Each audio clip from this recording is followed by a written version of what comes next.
नमस्कार दोस्तों, मैं रोहित कुंबर सफल क्लासेस में आपका स्वागत करता हूं। आज का जो अपना टॉपिक है 10th क्लास का।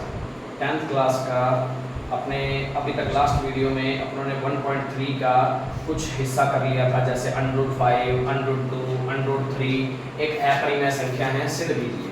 ऐसे क्वेश्चन अपनों ने पढ़ लिए, ठीक है। अब इनके अलावा भी कुछ क्वेश्चन टाइप के बनते हैं, कुछ अलग टाइप और भी है इसका कि जो 1.3 में अपने को देखने को मिल सकता है। जैसे कि वो क्वेश्चन में बात करता हूँ, अपनों ने फर्स्ट क्वेश्चन ध्यान रखना √3 वाला किया था उस दिन। √3 किया था, √5 किया था, √3 कर लिया था। और वैसे ही सेम टू सेम वो किसका है, √5 का, √2 का, √7 का, √11 का, मतलब प्राइम नंबर का √, का कभी भी प्रूफ करना हो तब अपने को पूरा बड़े वाला तरीका करके करना पड़ेगा, ठीक है। अब अपने थोड़ी सी आगे की बात करते हैं, जैसे कि इसका सेकंड क्वेश्चन अपना 1.3 का सेकंड क्वेश्चन 10th क्लास, ये वाला क्वेश्चन है हमारा। प्रूफ करना है कि सिद्ध कीजिए कि एक अपरिमेय संख्या है। ये इतना बड़ा क्वेश्चन नहीं है, ये सिद्ध करना है हमें, ठीक है। अब सिद्ध करना है तो सिद्ध करने के लिए क्या करना पड़ता है, माना, क्या माना, ये पूरी की पूरी संख्या को यदि अपरिमेय सिद्ध करना था तो उसको क्या मानना पड़ता है, माना यह एक परिमेय संख्या है। मैंने बताया था, ये तो हमें सिद्ध करना है,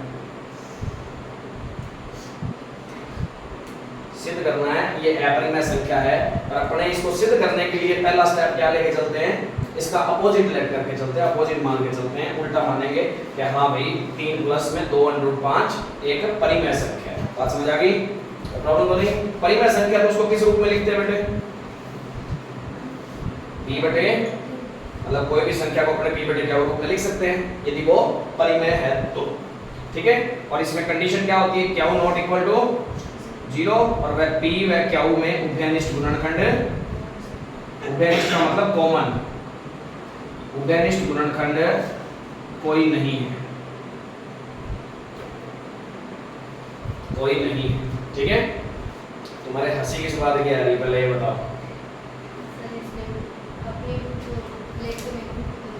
अच्छा, अपनी शक्ल बना रखिएगा बुक पे, ऐसे मत करो बेटे, ऐसे डायरेक्ट, चलो कोई बात नहीं, बना रखी है, अच्छे कलाकार हो गए तो आगे ध्यान देते हैं। अब देखना भाई, यदि इसको p/q फॉर्म में बना लिया, अब अपने क्या करते हैं, q का इधर मल्टीप्लाई करते थे हमेशा ही, तो वही बात है, इसके अपॉन में 1 लगा देते हैं। किसी भी डिजिट के, किसी भी संख्या के बटे में 1 होता ही होता है, ठीक है। तो बच्चे गुणा करना है। अब मैं तुम्हें बताता हूँ वज्र गुणा करने की बजाय एक चीज और बताता हूँ। वज्र गुणा चलो मत ही करो, वज्र गुणा से भी एक अच्छा तरीका बताता हूँ। अपने को क्या करना है क्वेश्चन के अंदर, अंडर में कोई भी डिजिट हो ना, अंडर में सिंगल अपने ने क्वेश्चन जब किए थे तब तो अपना तरीका क्या होता था कि वज्र गुणा करके फिर उसका स्क्वायर करके ऐसे पार्ट चलाते थे, ऐसा ही होता ना। अपने यहाँ इतना नहीं करना, छोटा सा क्वेश्चन है, 2 लाइनों का ही है, 2-3 लाइनों का क्वेश्चन बनेगा। कैसे करना है, अंडर में जो भी संख्या है उसकी वैल्यू निकाल लो। जैसे कि ये प्लस में 3 उधर जाएगा तो 2 √5, वैसे का वैसे माइनस में 3 आ गया, तो प्रॉब्लम। अब √5 के ये गुणा में है, कोई बीच में निशान नहीं है तो गुणा में है, इसको अपन डिवाइड में मान ले जाएंगे। वो डिवाइड में लेके तो जाएंगे, पहले अपने एक बार के लिए इसका क्या करना है, एलसीएम ले लेते हैं। एलसीएम लेना होता है, एलसीएम लिया तो कितना आ गया, क्यों, ये p वैसे का वैसे और ये 3 क्या हो जाएगा, यही होता है, एलसीएम लेना आता है, ठीक है। अब ये 2 को इधर भाग में ले आएंगे, p - 3 क्या पहले से पढ़ा था, ये 2 और भाग में आ गया, 2 क्या, तो प्रॉब्लम, ठीक है। अब p और q, यहाँ ना एक चीज लिख देना भाई, p व q पूर्णांक भी है, क्या होते हैं, पूर्णांक, इंटीजर भी है। ये लाइन उन्होंने शायद पहले वालों में लिखी नहीं थी, लिख देना, ठीक है। p व q में कोई भी उभयनिष्ठ गुणनखंड नहीं है, p और q दोनों क्या है, पूर्णांक है। पूर्णांक क्या होते हैं बता देता हूँ तुम्हें। इंटीजर कौन से होते हैं, 1 2 3 4 डैश डैश डैश अनंत तक, 0 -1 -2 -3 डैश डैश डैश माइनस अनंत तक, ठीक है। मतलब पूरी पूरी संख्याएं, माइनस में भी प्लस में भी, वो सारी की सारी संख्याएं क्या बोलते हैं, उसको क्या बोलते हैं, पूर्णांक बोला जाता है। पूर्णांक को इंटीजर बोलते हैं। लिखते किससे हैं, z से डिनोट करते हैं उसको, किससे डिनोट करते हैं, एक होती है प्राकृत संख्या, नाम सुना है प्राकृत संख्या। वो कहां से स्टार्ट होती है? 1 2 3 4 और अनंत तक चलती है। वो कहां से स्टार्ट होती है? 1 से। पर ये कहां से स्टार्ट होती है? माइनस अनंत से लेके कहां तक? प्लस के अनंत तक, अनंत तक, इनफाइनाइट। यहाँ पे माइनस इनफाइनाइट, वहां प्लस इनफाइनाइट। बस इनके अंदर कोई भी पॉइंट्स वाली नहीं आती और ना फ्रैक्शन वाली आती, मतलब भिन्न वाली भी नहीं आएगी, बटे वाली भी नहीं आएगी और पॉइंट वाली भी नहीं आएगी, ना इसमें आती कभी। ठीक है, इसको बोलते हैं नेचुरल नंबर। इन शॉर्ट में किससे लिखते हैं इसको? n से लिखते हैं। ये बात ध्यान रखना। अब ये ध्यान रखना है p और q क्या है? पूर्णांक है। नहीं, ये लाइन ऐड कर लोगे इसमें।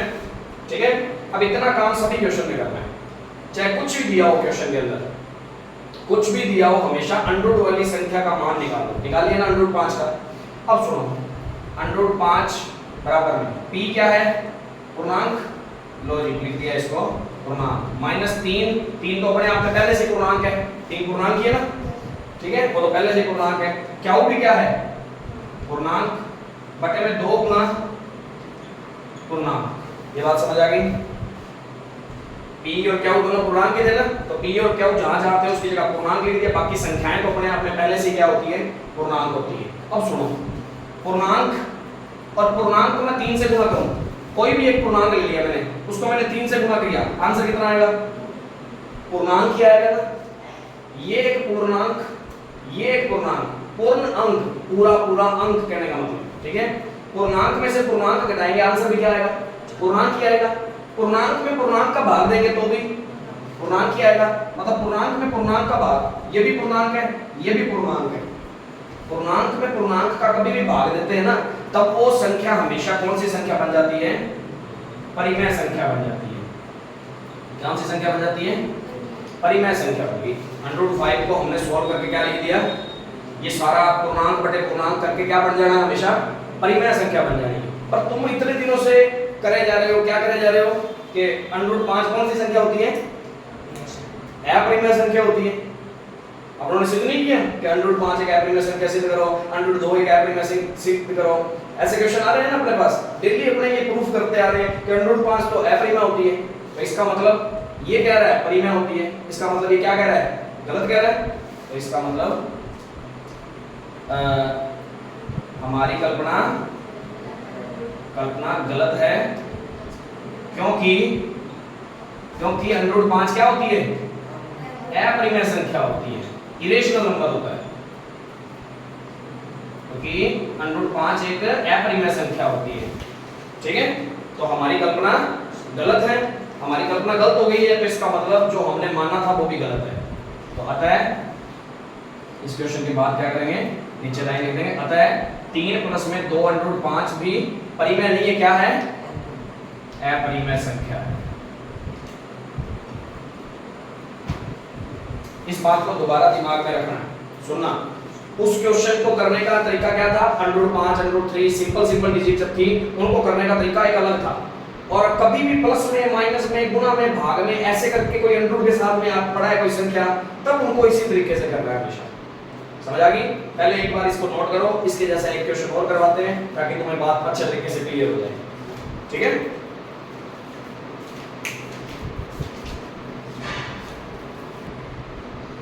हाँ भाई, अब अपने क्वेश्चन देखते हैं। इससे के जैसा एक और क्वेश्चन देखते हैं। जैसे कि एक एग्जांपल के तौर पे अपने बात करते हैं, इसी का थर्ड का लेके चलते हैं अपने। पहले थर्ड का थर्ड लेके चलता हूं मैं। 6 प्लस में √2 सिद्ध करना है इसको।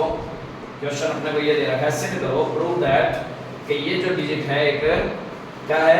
डिजिट क्या, सॉरी, ये जो नंबर है हमारा एक अपरिमेय संख्या है, सिद्ध करना है। संख्या है, सिद्ध करना। ठीक है, अब अपरिमेय है तो कोई बात, सिद्ध करना है अपरिमेय, तो माना 6 प्लस में √2 एक परिमेय संख्या। प्रोसेस वही रहेगी सारे क्वेश्चंस में। और परिमेय संख्या है तो परिमेय को अपने किस रूप में लिख सकते हैं? p/q फॉर्म में लिख सकते हैं। ठीक है, तो यहाँ कंडीशन क्या लिखोगे? q not equal to 0, p व q क्या है? पूर्णांक है, और p व q में कोई भी उभयनिष्ठ गुणनखंड नहीं है। बात समझ आ गई? कोई भी कॉमन फैक्टर नहीं है इसमें। अब मैंने कहा था कि कभी भी सिंगल अंडर रूट वाला हो तो अपने अलग मैटर से करते हैं, और यदि इसके साथ में कोई प्लस में है, कोई गुणा में है, कोई भाग में है, कोई माइनस में है, यदि ऐसे क्वेश्चन साथ में आ रहे हैं तब अपने को क्या करना है, सिंगल अंडर रूट वाली जो भी डिजिट है उसकी वैल्यू निकालनी है, उसके एक्स्ट्रा में जो भी है सारा का सारा दूसरी साइड में लेके जाना। तो ये प्लस में पड़ा था, उधर गया तो किसमें, माइनस में, तो इक्वल में p ओवर में क्या हो, ये माइनस में 6 हो जाएगा, कोई प्रॉब्लम तो नहीं, ठीक है। इसके डिवाइड में 1 लगा दो, इसका एलसीएम ले लो, ये हो जाएगा क्या हो, ये p माइनस कितने क्या हो, 6 क्या हो, 6 क्या हो, ठीक है। बस हो गया क्वेश्चन। p कौन है, पूर्णांक, 6 गुना पूर्णांक, डिवाइड में भी पूर्णांक, ठीक है। पूर्णांक को सोल्व करते हैं तो पूर्णांक ही आएगा सारा, और नीचे भी क्या आएगा, पूर्णांक, पूर्णांक बटे पूर्णांक क्या हो जाता है, पूर्णांक ये है कोई एक डिजिट, नीचे भी पूर्णांक कोई है डिजिट, तो पूर्णांक ओवर में पूर्णांक, ये कौन सी फॉर्म बनी, p बाई क्यू, और p बाई क्यू फॉर्म वाली कौन सी होती है, परिमेय होती है, तो इसका मतलब इस हिसाब से पूर्णांक बटे पूर्णांक भी कौन सी होगी, परिमेय संख्या। इसके अकॉर्डिंग कर दिया हमने अंडर रूट 2 को क्या प्रूव कर दिया, परिमेय कर दिया। और अपने इतने दिन से टेंशन में आए बैठे हैं, कब से लगे पड़े हैं कि सर अंडर रूट 2 तो अपरिमेय होती है, सिद्ध कर करके थक गए हम तो, ऐसा ही था। तो क्या लिखेंगे, हमारी कल्पना गलत है, हमने जो माना है वो गलत है, क्योंकि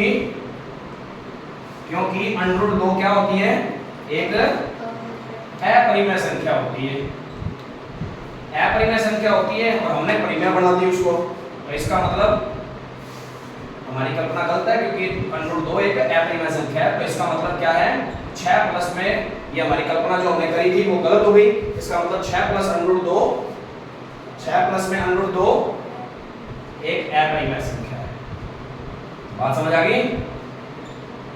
क्वेश्चन को समझ आया कैसे करना है? अब इसी के जैसा एक क्वेश्चन और ले लेते हैं, इसी का, ये तो थर्ड क्वेश्चन का थर्ड पार्ट है। ऐसा ही एक क्वेश्चन और ले लूं, 602 ले लूं, चलो मान लो ये इसका सेकंड पार्ट ले लूं, 705, इसको प्रूफ करना है कि ये अपरिमेय संख्या है। तो इसको सबसे पहले क्या मानोगे, माना 705 एक परिमेय संख्या है, 705 एक परिमेय संख्या है। अब परिमेय तो इसको किसके इक्वल रख सकते हैं, p बाई क्यू फॉर्म में, और क्यू नॉट इक्वल टू 0, और p बाई क्यू क्या है, पूर्णांक है, यही बात है। और p बाई क्यू में उभयनिष्ठ गुणनखंड कोई नहीं है, यही बात है क्वेश्चन में।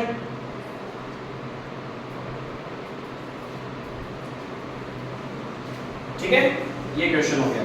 फिर मैंने कहा था सिर्फ अंडर रूट वाली संख्या की वैल्यू निकाल लो, यदि उसके साथ मल्टीप्लाई में है, कोई डिवाइड में है, कोई अपने प्लस में है, कोई माइनस में है, उसको कहां लेके जाओ, दूसरी साइड में ले जाओ। तो ये अब 7 अंडर रूट 5 के क्या है, मल्टीप्लाई में है, मल्टीप्लाई वाली चीज कहां जाती है, डिवाइड में जाती है। तो p बटे क्या हो तो पहले से पढ़ा ही था, और ये और डिवाइड में आ गया, तो मतलब कितने क्या हो जाएंगे, 7 क्या हो जाएंगे। बात समझ आ गई? ठीक है, तो क्वेश्चन अपना फिर बन गया।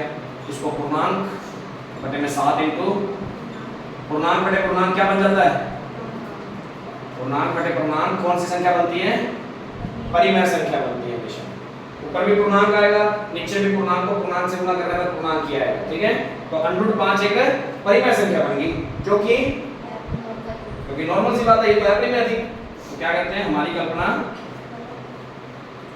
कल्पना गलत है, क्योंकि अंडर रूट 5 एक अपरिमेय संख्या होती है,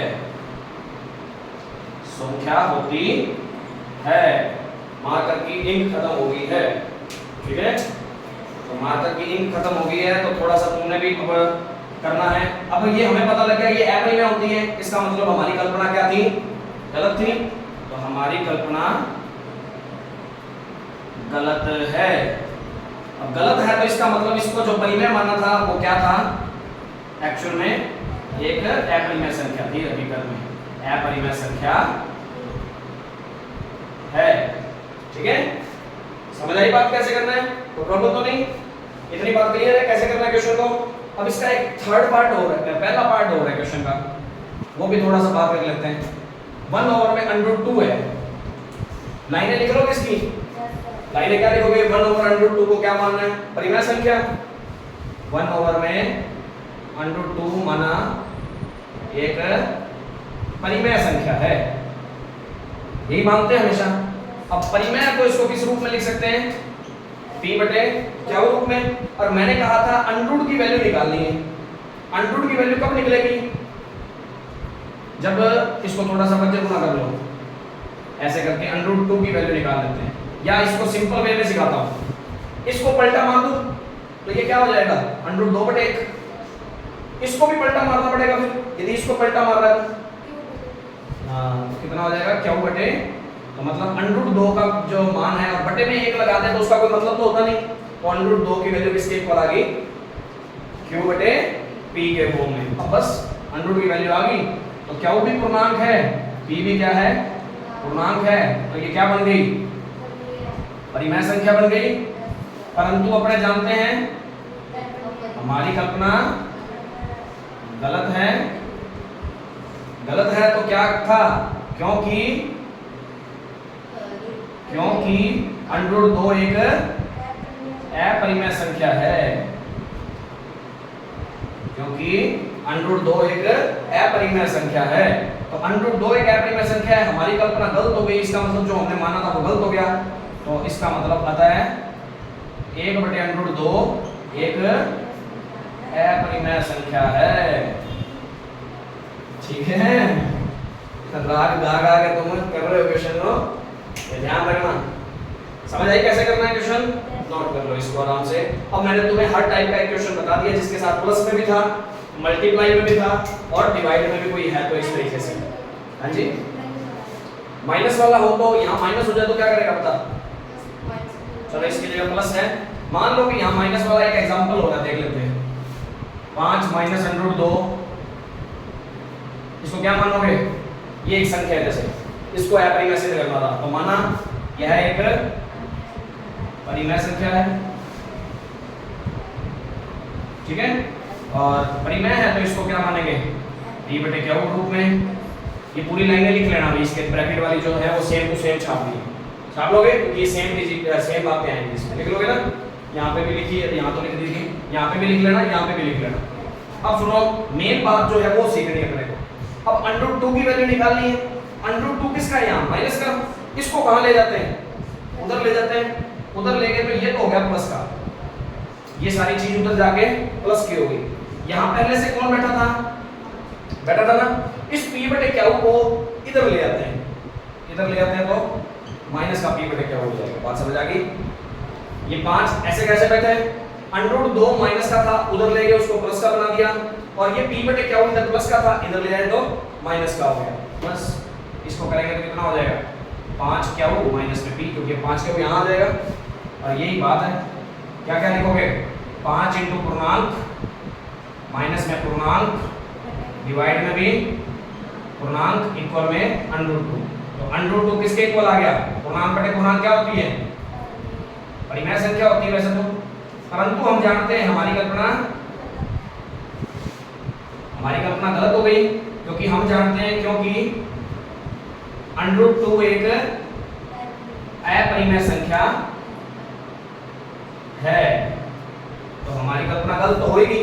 पता है 5 माइनस √2 एक अपरिमेय संख्या, सिद्ध कर लो कैसे। ये 4 क्वेश्चन करवा दिए, प्लस में भी, माइनस में हो तो भी, मल्टीप्लाई डिवाइड में हो तो भी, मल्टीप्लाई में हो तो भी, कोई ना कोई कर लोगे इन क्वेश्चन को। इनको अच्छे तरीके से नोट करो, कल मैं इसी में तुम्हारा टेस्ट लूंगा। बाकी वीडियो अच्छी लगी हो तो लाइक और शेयर जरूर करें, ज़्यादा से ज़्यादा चैनल को सब्सक्राइब करवाएं, ठीक है। और कोई भी प्रॉब्लम लगती है तो कमेंट बॉक्स में आप बता सकते हैं। एनसीईआरटी में ये जो अपना चल रहा है, आरपीएससी के जो पेपर हैं, अजमेर बोर्ड के पेपर हैं, उसमें हाफ ईयरली में और